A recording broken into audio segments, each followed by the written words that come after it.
안녕하세요. 오늘은 마크 파버의 내일의 금맥이라는 책을 한번 리뷰를 해보도록 하겠습니다. 이 책은 역사를 통해서 투자를 고찰하는 책 중에서 대표적인 책 중에 하나입니다. 그런 작업을 요새 레이 달리오도 이제 많이 하고 있는데요. 그 책도 출간을 한다고 하죠. 그 책을 읽기에 앞서서 뭐라 그럴까요? 300격이 되는 책이라고 할 수가 있겠습니다. 그래서 이제 이 책의 서두에서는 이제 역사 공부에 대해서 이야기를 하고 있습니다. 다른 모든 시대를 이해하지 않고서는 오늘날 우리가 사는 시대를 완전히 이해할 수 없다. 과거를 공부하지 않는 사람들은 똑같은 오류를 되풀이하고 과거를 공부하는 사람들은 오류에 빠지는 다른 길을 찾아낸다. 그래서 과거를 공부한다고 해서 뭐 오류에 빠지지 않는 것은 아니지만 최소한 똑같은 오류를 범하지 않게 할 수는 있는 거죠. 그래서 뭐 이 책에서 이야기하는 내용은 이렇습니다. 자신이 역사를 되돌아봤을 때 이런 것들을 깨닫게 된다. 그것은 무엇이냐? 지난 1000년간의 투자 경험에서 우리가 얻어야 할 교훈은 무엇일까? 경제적, 사회적, 정치적 변화만이 유일한 상수였다는 생각이 들 것이다. 한때는 위대한 투자였던 것이 다른 시기에는 재앙이었고 아주 장기적인 성공 투자는 거의 없었다. 사업, 식민지 경영, 발명, 혁신, 정복, 합병 가운데 그 어느 것에서도 성공보다 실패가 훨씬 더 많았다. 아무리 성공적인 투자였다 해도 아주 장기적으로 5%의 수익률을 보장해준 투자는 없었다. 역사를 통해서 자신은 이런 걸 배웠다고 이제 이야기를 해주고 있는 거죠. 그 다음에 나는 과거의 제국이 어떻게 몰락했는지를 생각하게 된다. 그래서 제국에 내리는 저주라는 소제목 아래 과거의 제국들이 어떻게 해서 국경과 영토를 지키는 데서 거대하고 대응에 비용이 많이 드는 도전에 직면했는지, 그리고 그런 제국들의 야망이 어떻게 해서 인플레이션의 가속화와 통화 가치의 하락을 초래했는지를 분석해 볼 것이다. 그래서 변화만이 상수인데, 그렇다면 제국을 보더라도 제국도 이제 무너진다는 거죠. 그래서 무너지는 패턴이 다 비슷하다라고 이야기를 하고 있습니다. 제국이 성숙하게 될수록 그 제국에서는 인플레이션 가속화, 금리 상승, 통화 가치 하락 같은 현상이 불가피하게 나타난다. 화폐 공급의 지나친 증가와 신용의 급속한 팽창은 언젠가는 부동산 1차 상품, 기금속과 같은 실물 자산의 가격 상승을 가져오고 이는 곧 소비자 물가의 상승으로 이어진다는 것이 경제학의 철칙이다. 그래서 변화만이 상수다라고 했을 때 그 변화를 만들어내는 것은 인간이죠. 그래서 역사를 돌이켜보면 사람의 행태에는 별로 변화가 없다. 수단과 방법은 바뀌었지만 동기와 목적은 그대로이다. 일할까, 쉴까, 빼앗을까, 나눌까, 싸울까, 태각할까, 남들과 같이 할까, 혼자 할까, 친구로 삼을까, 모른 채 할까, 보살펴줄까, 내칠까를 고민하는 것은 똑같다. 서로 다른 계급에 속한 사람들도 본성은 같다. 대체로 보아 가난한 사람도 부자와 같은 욕망을 갖고 산다. 단지 그들은 그런 욕망을 실현할 기회가 적거나 능력이 부족할 뿐이다. 성공한 혁명가가 그토록 자신이 비난했던 사람들을 곧바로 닮아간 사례는 역사에서 얼마든지 찾을 수 있다. 그래서 제가 이제 아리스토텔레스의 수사학에서 가져온 내용인데요. 일맥상통한 내용이라서 가져와 봤습니다. 부자는 오만불손하다. 사실 부자들의 그런 감정은 당연하다.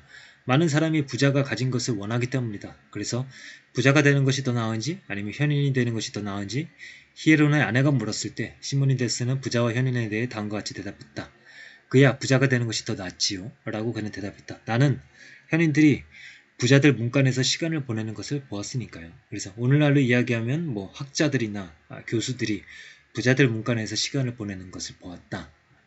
그러니까 이제 변하지 않는 어떤 인간의 본성을 보여주는 것이 아닌가. 물론 이런 뭐라 그럴까요? 부의 측면으로 살아가는 사람 말고 어떤 존엄성이라든가 존중이라든가 명예를 놓고선 살아가는 사람도 많죠. 과거에도 그렇고 지금도 그런 사람들이 있습니다. 어쨌든 그런 사람도 과거에 있었고 이런 사람도 과거에 있었고 그래서 인간의 속성이라는 것은 변하지 않는다. 그리고 변하지 않는 인간이 비슷한 패턴을 만들어낸다. 이런 이야기로 말씀을 드렸습니다. 그 다음에 이제 경제 이론 측면에서 보더라도 경기 변동이라는 것은 계속해서 이제 발생할 수밖에 없는 거죠. 그것과 관련된 이론들을 좀 살펴보겠습니다. 과소소비론이라는 것이 있습니다. 이것은 부의 편제 심화로 인해 저소득층은 기꺼이 소비하려고 하지만 소득이 없어서 못하는 반면 고소득층은 소득은 있지만 그만큼의 소비 욕구가 없다는 역설이 생긴다. 그러니까 이제 고소득층 부자들이 쓸 수 있는 돈에는 한계가 있죠. 뭐 예를 들어서 밥을 먹는 데 있어서 10그릇을 먹지는 않거든요. 그러니까 한 그릇을 먹죠. 조금 더 돈을 쓰더라도 뭐 10,000원을 쓸 것을 뭐 100만 원을 쓴다던가 이런 식으로 맨날 먹지는 않겠죠. 부자들도. 그래서 부자들이 쓰는 돈에는 한계가 있고 따라서 부의 편제가 심화되면은 그 부가 한쪽으로 쏠리게 되는데 그 부를 다 소화를 시키지 못하기 때문에 결국에는 생산과 소비의 미스매치가 발생할 수밖에 없다라는 그런 이론입니다. 그 다음에 과잉투자론은 임금 증가 억제로 인한 과도한 기업이익이 생기고 여기도 역시 임금이 억제되고 기업이익은 과도하게 되고 여기서 이제 다시 미스매치가 발생하게 되겠죠. 그래서 이 가소소비론과 과잉투자론 어느 쪽으로 보든 불황의 가장 직접적인 원인은 시장에 공급되는 재화에 비해 수요가 부족한다는 데 있다라는 것입니다. 그리고 더 심각한 것은 무엇이냐면은 오늘날의 투자가 사람의 노동력을 점점 더 덜 쓰는 쪽으로 가고 있다는 거죠. 그래서 생산과 수요의 미스매치는 더욱더 심해질 수가 있고 그것으로 인해서 경기 변동이 발생할 수 있다. 하이에크는 이렇게 이야기를 했습니다. 억지 신용 팽창을 통해 불황을 물리치겠다는 것은 악의 원인을 수단으로 해서 그 악을 시정하겠다는 것과 같다. 그것은 생산의 왜곡이 고통을 가져다 주었다고 해서 더 큰 생산의 왜곡을 만들어내고자 하는 것이다. 그러니까 이건 뭐냐면요. 이런 이제 수요와 생산의 미스매치로 경기 변동이 발생하게 되고 그 다음에 어떤 한 경제의 위기가 발생하게 되었을 때 신용 팽창을 통해서 불황을 이제 물리치려고 하거든요. 그렇게 했을 때 그것이 더 큰 고통을 가져올 수 있다라고 이야기를 하고 있는 것입니다. 그래서 이제 결론적으로 경기 순환은 매우 복잡한 현상이어서 한 가지 요인만으로는 설명되지 않는다. 그래서 대부분의 학자들은 모든 요인들이 다 합쳐져 호황과 불황이 주기적으로 교대된다고 설명한다. 그러나 한 가지는 분명하다. 경기 변동은 항상 우리 곁에 있을 것이며 정부의 개입도 직접 개입이든 통화 당국을 통한 간접 개입이든 주기적 경기 순환을 막지 못한다는 것이다. 그래서 이제 경기 변동으로 인해서 어떤 한 경제의 위기가 발생할 수 있는데 그 위기가 발생했을 때 이제 양적 완화라던가 신용 팽창 정책을 쓰게 되겠죠. 이렇게 됐을 때 마크 파버의 기본적인 입장은 그것이 더 큰 위기를 불러올 수 있다라는 관점을 하나 피력하고 있고요. 동시에 그 돈이 어느 쪽으로 들어가서 또 다른 기회를 만들지도 모른다는 그런 의견도 피력을 하고 있습니다. 신용이 주도하는 경제 팽창의 문제점은 신용 증가의 속도가 점점 더 빨라져야만 그러한 경제 팽창이 계속될 수 있다는 것이다. 신용 증가의 속도가 늦춰지면 유동성의 부족과 대출 채권의 부실화가 곧바로 일어나게 되고 결국은 위기가 오게 된다. 루트비 폰 미제스가 말했듯이 경제 위기에 시발이 되는 신용의 결핍은 경제의 위축에서 오는 것이 아니라 추가적인 신용 공급이 중단되는 데서 온다.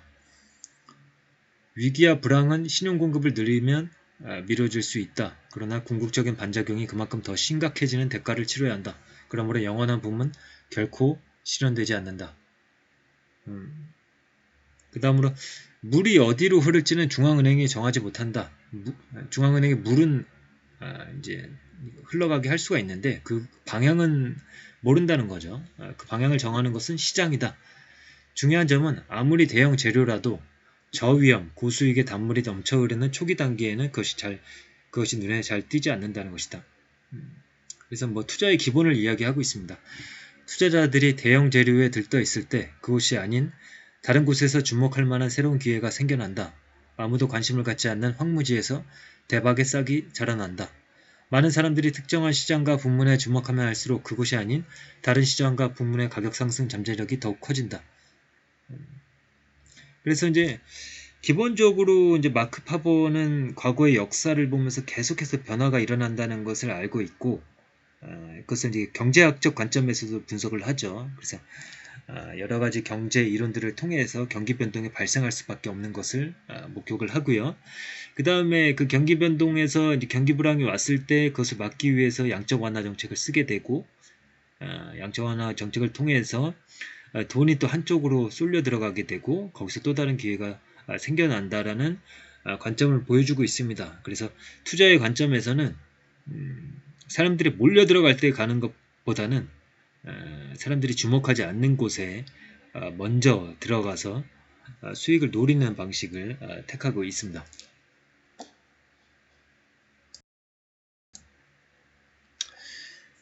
그래서 이제 뭐 제국들의 역사도 훑어보면서 제국이 왜 몰락하게 되는가에 대해서 이야기를 하거든요. 결국 이런 이야기를 하는 것은 미국이 앞으로 어떻게 될까에 대한 시사점을 얻고자 하는 거겠죠. 사실 투자자들이 로마라든가 과거 제국을 살펴보는 이유들은 다 미국과 중국 간의 패권 전쟁이라든가 이런 데서 이제 시사점을 얻으려고 하는 것이죠. 그래서 그 내용을 한번 보시겠습니다. 제가 이제 스스로의 모순이라고 이제 적어놨는데요. 이제 책의 내용은 이렇습니다. 성공과 부는 항상 실패의 씨앗을 낳는 것일까? 부유하고 강력해진 도시는 교만해지고 지나친 자신감과 자기 만족에 빠지게 되며 과다한 소비를 하게 된다. 부와 권력이 축적되면 그 사회 내부에 반목과 갈등이 생긴다. 번영을 이룩한 도시는 이미 성공한 사업에만 집중하고 다른 방향으로 사업을 분산시키려고 하지 않는다. 부유한 도시나 국가에는 자본이 넘치게 되고 그 결과 물가가 상승해 그 도시나 국가의 경쟁력이 약화된다. 시간이 흘러도 적절한 투자처를 발견하지 못한 자본은 수익률이 낮은 사업에 투자되고 이로 인해 전반적으로 투자 수익률이 떨어진다. 부유한 도시들은 예외 없이 외국에 투자하게 되고 그 결과로 외부의 충격에 취약해진다. 그래서 이제 미국에 대한 이야기도 이제 합니다. 지폐에 근거를 둔 금융 시스템은 전적으로 통화당국에서 발행한 지폐에 대한 대중의 신뢰가 유지돼야만 가동된다.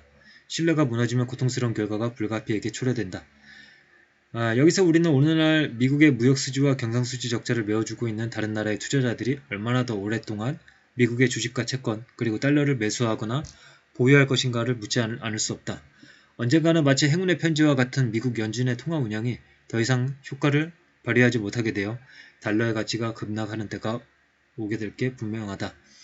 그러니까 결국에는 이제 미국에도 위기가 오는데 항상 돈을 찍어서 그것을 해결을 하죠. 그래서 예를 들어서 무역수지와 경상수지 적자가 해결이 되지 않은 상태에서 통화를 찍어냈을 때 그것을 세계의 투자자들이 그것을 신뢰할 것인가?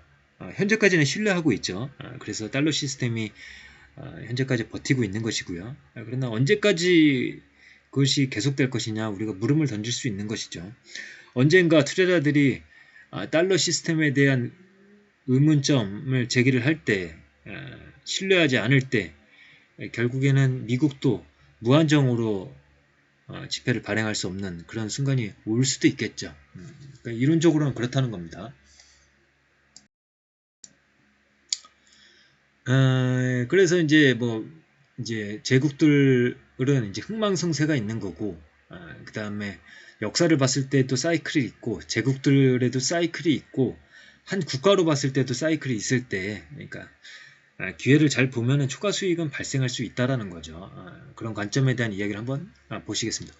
역사에서 거듭 증명되듯이 부와 저축 그리고 투자는 지진, 홍수, 가뭄, 전염병, 화재, 화산 폭발, 태풍 등 각종 자연재해와 전쟁, 혁명, 몰수, 이제 중국에서 최근에 이제 몰수와 같은 그런 일들이 있었죠. 그다음에 초인플레이션, 공황, 사기, 노후화 등에 의해 파괴되곤 한다.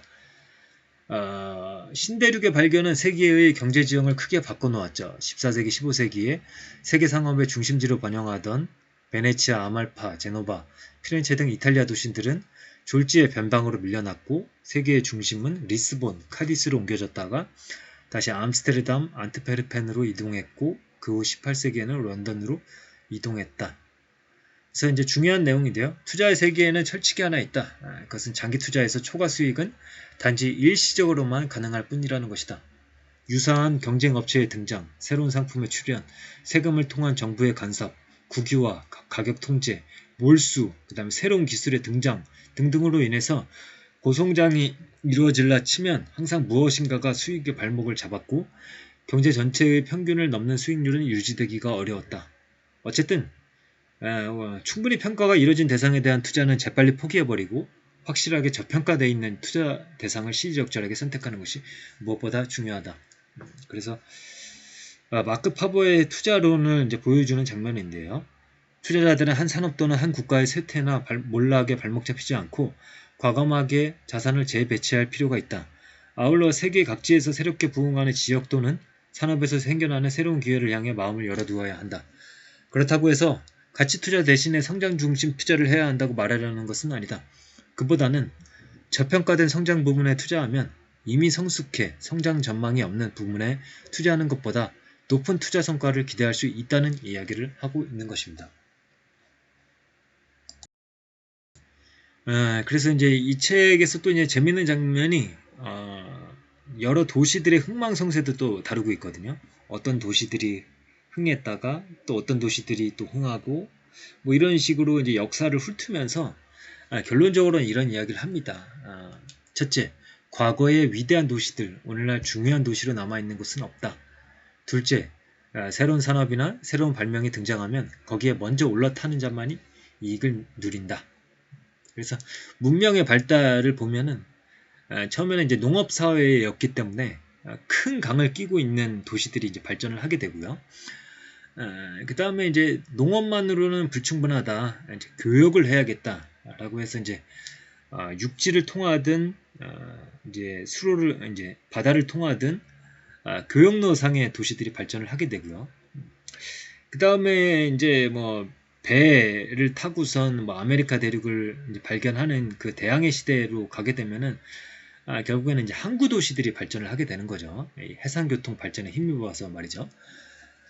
그 다음에 이제 산업혁명기에 가서는 지하자원이라든가 수자원의 근접성이 중요해지게 됩니다. 그 다음에 이제 현대 시대로 올수록 어떻게 보면 소비 지역과의 인접성이 중요해지지 않을까? 뭐 이런 의견을 피력하기도 하죠. 어쨌든 어떤 한 도시나 국가, 어떤 지역의 승리라는 것은 영원할 수 없다라는 겁니다. 영원할 수가 없고 과거 역사를 봤을 때 계속해서 그 승자가 변하는 그런 역사를 우리가 발견할 수 있기 때문에 우리는 역사는 항상 변할 수가 있다 라는 것을 인지를 하고 지금 상황에서 쇠퇴하고 있는 나라는 어디고 쇠퇴하는 산업, 쇠퇴하는 기업이 어디인지를 보고 또 한편으로는 남들이 주목하지 않는 과정에서 남들이 주목하지 않기 때문에 저평가될 수 있는 거죠. 그런 것들 중에서 성장하는 기업, 산업, 국가를 발견했을 때 대박을 터뜨릴 수가 있는 거죠. 그래서 이 책은 사실 뭐 제가 이해하는 관점에서 제가 좀 요약해서 보여드린 거고요. 책의 내용은 굉장히 좀 풍부하고 자세한 자료들이 많이 나와 있습니다. 그래서 사실 뭐 이 책은 굉장히 좀 좋은 책이라고 생각을 하고 있는데 생각보다 회자가 많이 되지 않고 있더라고요. 그래서 이 책은 한번 읽어보면 도움이 많이 되실 거라고 생각하고 있고요. 그 다음에 레이 달리오의 책이 언제 나올지는 모르겠는데 그 책이 나오면은 이 책과 연계해서 읽으면은 좀 더 이해가 잘 되지 않을까라고 기대를 좀 하고 있습니다. 그러면은 오늘의 리뷰는 이것으로 마치도록 하겠습니다. 들어주셔서 감사합니다.